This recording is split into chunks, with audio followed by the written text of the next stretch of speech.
Question d'actualité, si vous le voulez bien, l'Algérie. Le président Bouteflika ne se représentera pas pour un 5e mandat, mais évidemment les Algériens sont toujours dans la rue, ils suspectent une ruse du pouvoir. Est-ce que vous n'avez pas été un peu vite en besogne en vous réjouissant hier?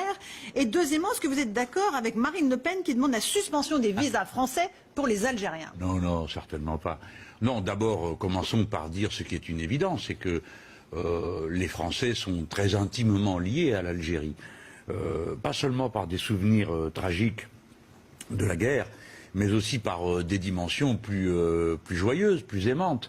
Il y a 3 200 000 pieds noirs, fils de pieds noirs et petites filles de pieds noirs, et il y a 3,5 millions de binationaux franco-algériens. Cela représente un total de 7 millions de personnes qui se sentent directement concernées quand il se passe d'un côté quelque chose ou de l'autre.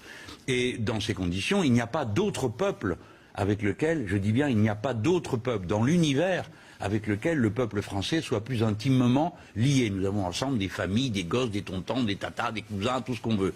Donc, quand l'Algérie se met en mouvement, le peuple algérien se met en mouvement, bah, la sympathie va évidemment, en tout cas pour des gens comme moi, du côté du très grand nombre. Et c'est vrai, comme cette fois-ci, comme ça avait pu l'être il y a de cela quelques années, lorsque la Kabylie s'était mise en mouvement. Bon, alors après, évidemment... On connaît l'issue, hein, et la répression, évidemment. Oui, ça a été terrifiant, très ils se sont sentis bien seuls, c'est vrai. Mais enfin, là, c'est plutôt une bonne nouvelle. Le peuple est venu pour dire, écoutez, là, vous exagérez. Une fois de plus, si vous voulez, en Algérie comme en France, les élites se croient tout permis. Alors ils se sont dit, oui, bah tiens, un 5e mandat avec un gars, un homme qui est dans une situation, une condition physique, semble-t-il, tout à fait pitoyable. C'est pas très respectueux pour lui non plus. Donc je pense qu'il y a eu un sursaut de dignité et du coup les gens se sont dit bah quand même on va se mêler de nos affaires. Alors ça c'est plutôt positif, on peut regarder ça avec sympathie, non, il me semble, et se sentir en communion avec eux.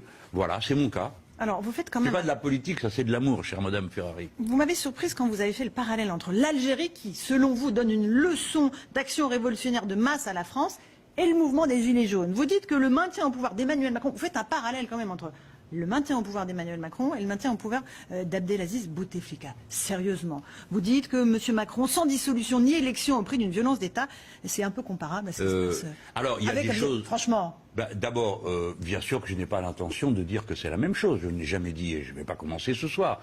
Mais il faut être un peu moins prétentieux. Ne pas regarder les autres en leur donnant des leçons, comme les Français ont l'habitude de le faire. Par exemple, avoir pour le président Macron une opinion sur qui doit être président au Venezuela et n'en avoir aucune sur qui doit l'être en Algérie, par exemple. Bon. Alors, c'est un des exemples. Il l'a pas fait sur l'Algérie, attendez, vous mais le savez après, parfaitement. on peut quand même dire qu'il y a quelque chose à apprendre du peuple algérien. Ne croyez-vous pas? Moi, je le crois. Et je trouve que il y a eu un sursaut de dignité face à un pouvoir qui n'écoute personne. C'est ce qui semble s'être imposé. Nous sommes dans une situation comparable en France, puisque nous avons un président de la République. Nous venons d'avoir une élection présidentielle. Normalement, ça purge une situation politique. On tourne la page, puis on passe à autre chose. Et là, ça n'a rien purgé du tout. Au contraire, il y a eu 17 semaines d'insurrection citoyenne, conclu par des milliers de gardes à vue, des milliers de gens condamnés en justice, des éborgnés, des mutilés. Bon, nous sommes dans une situation de tension qui normalement